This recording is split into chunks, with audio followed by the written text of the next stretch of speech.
ಜೀವನದಲ್ಲಿ ವಿಜಯವನ್ನ ಸಾಧಿಸಿದ ವ್ಯಕ್ತಿಗಳ ದಿನಚರಿಯನ್ನ ನೋಡಿದ್ರೆ ಅವರಿಗಿರುವ ಒಳ್ಳೆಯ ಅಭ್ಯಾಸಗಳೇ ಅವರ ಸಕ್ಸಸ್ಗೆ ಕಾರಣ ಅಂತ ತಿಳ್ಕೊಳ್ಬಹುದು. ನಾವು ಕೂಡ ಲೈಫ್ ಅಲ್ಲಿ ಅಂದುಕೊಂಡ ಗೋಲ್ ನ ರೀಚ್ ಆಗ್ಬೇಕು ಅಂದ್ರೆ ಈ ಅಭ್ಯಾಸಗಳನ್ನ ನಿಮ್ಮ ಡೈಲಿ ಲೈಫ್ ಅಲ್ಲಿ ಪಾಲಿಸಿ ನೋಡಿ.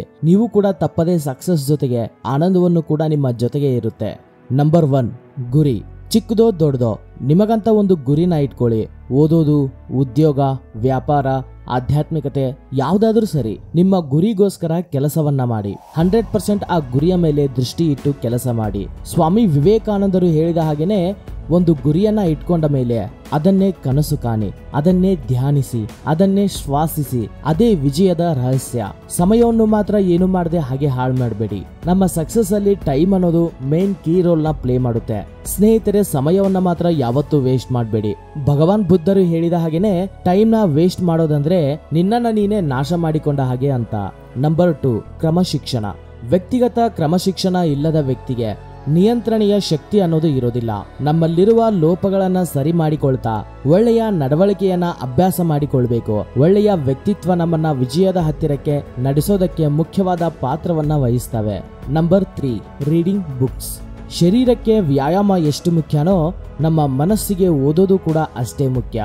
ಹೊಸ ವಿಷಯಗಳನ್ನ ಕಲಿಬೇಕು ಅಂದ್ರೆ ಪುಸ್ತಕಗಳನ್ನ ಓದ್ಬೇಕು. ಪುಸ್ತಕದ ಜ್ಞಾನ ನಮ್ಮನ್ನ ಒಳ್ಳೆಯ ಮಾರ್ಗಕ್ಕೆ ತರುತ್ತೆ ಅನ್ನೋದ್ರಲ್ಲಿ ಯಾವುದೇ ರೀತಿಯ ಅನುಮಾನ ಇಲ್ಲ. Number 4, meditation and exercise. ಜೀವನದಲ್ಲಿ ಏನೇ ಒಂದನ್ನ ಸಾಧಿಸಬೇಕು ಅಂದ್ರೂ ಅದಕ್ಕೆ ಶಾರೀರಿಕ ಹಾಗೂ ಮಾನಸಿಕ ಆರೋಗ್ಯ ತುಂಬಾನೇ ಇಂಪಾರ್ಟೆಂಟ್. ದಿನಾಲೂ ಕ್ರಮ ತಪ್ಪದೆ ಧ್ಯಾನ ಹಾಗೂ ವ್ಯಾಯಾಮವನ್ನ ಮಾಡಿ. ಬದಲಾವಣೆಯನ್ನ ತಪ್ಪದೆ ನೀವೇ ಗಮನಿಸ್ತೀರಾ. ಆರೋಗ್ಯವೇ ಭಾಗ್ಯ. ಆರೋಗ್ಯ ಇಲ್ಲ ಅಂದ್ರೆ ನಾವು ಏನನ್ನೂ ಕೂಡ ಸಾಧಿಸೋಕೆ ಆಗೋದಿಲ್ಲ. ನಂಬರ್ 5, ಸಂಪಾದನೆ ಹಾಗೂ ಖರ್ಚು. ಜಾಸ್ತಿ ಸಂಪಾದಿಸೋರಿಗಿಂತ ಜಾಸ್ತಿ ಸೇವಿಂಗ್ಸ್ ಮಾಡೋರೇ ಜೀವನದಲ್ಲಿ ಹ್ಯಾಪಿಯಾಗಿ ಇರ್ತಾರೆ. ಹಾಗಂತ ತುಂಬಾ ಜಿಗುಟುತನದಿಂದ ಬದುಕಿ ಅಂತ ನಾನು ಹೇಳ್ತಾ ಇಲ್ಲ. ಮಿತಿ ಮೀರಿದ ಖರ್ಚು ಬಡತನಕ್ಕೆ ದಾರಿಯಾಗುತ್ತೆ. ನಮ್ಮ ಅವಶ್ಯಕತೆಗಳು 3 ರೀತಿಯಾಗಿ ಇರ್ತವೆ: ಅವಶ್ಯಕತೆ, ಅನಾವಶ್ಯಕತೆ, ಅತ್ಯವಶ್ಯಕತೆ. ಮೊದಲು ನಾವು ಮಾಡುವ ಖರ್ಚು ಅತ್ಯವಶ್ಯಕತೆಯ ಮೇಲೆ ಇರಬೇಕು, ಅನಾವಶ್ಯಕತೆಯ ಮೇಲೆ ಇರಬಾರದು. ನಂಬರ್ 6, ಸಿಂಪಲ್ ಆಗಿ ಇರೋದು. ಅಂದ ಅನ್ನೋದು ಗುಣದಲ್ಲಿ ಇರುತ್ತೆ, ಆಡಂಬರದಲ್ಲಿ ಇರೋದಿಲ್ಲ. ತುಂಬಾ ಜನ ದೊಡ್ಡ ದೊಡ್ಡ ವ್ಯಕ್ತಿಗಳನ್ನು ನೋಡಿ ಅವರ ಜೀವನ ಶೈಲಿ ತುಂಬಾ ಸಿಂಪಲ್ ಆಗಿ ಇರುತ್ತೆ. ಪ್ರಪಂಚದ ಕುಬೇರನಾದ ವಾರೆನ್ ಬಫೆಟ್, ಇನ್ಫೋಸಿಸ್ ಸುಧಾಮೂರ್ತಿಯವರು ಇವರೆಲ್ಲರೂ ತುಂಬಾ ಸಿಂಪಲ್ ಆಗಿನೇ ಅವರ ಲೈಫ್ ನ ಲೀಡ್ ಮಾಡ್ತಿದ್ದಾರೆ.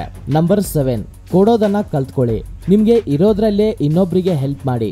ಸಹಾಯ ಅಂದ್ರೆ ಹಣ ಅಷ್ಟೇ ಅಲ್ಲ, ಮಾತಿನ ಸಹಾಯವಾದ್ರೂ ಪರವಾಗಿಲ್ಲ, ಹೆಲ್ಪ್ ಮಾತ್ರ ತಪ್ಪದೆ ಮಾಡಿ. ಸೇವಾ ಗುಣ ನಮ್ಮಲ್ಲಿ ಪಾಸಿಟಿವ್ ಎನರ್ಜಿಯನ್ನ ತಂದುಕೊಡುತ್ತೆ. ನಂಬರ್ 8, ನಿಮಗೋಸ್ಕರ ಸಮಯವನ್ನ ಕೊಡಿ.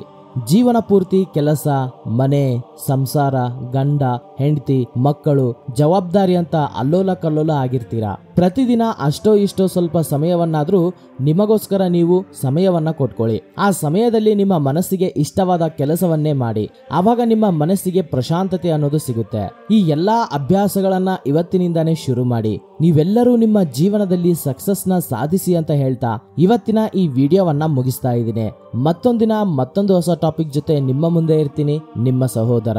ಎಲ್ರೂ ಚೆನ್ನಾಗಿರ್ಬೇಕು, ಅದರಲ್ಲಿ ನಾವು ಇರಬೇಕು. Thank you for watching this video. Jai Hind.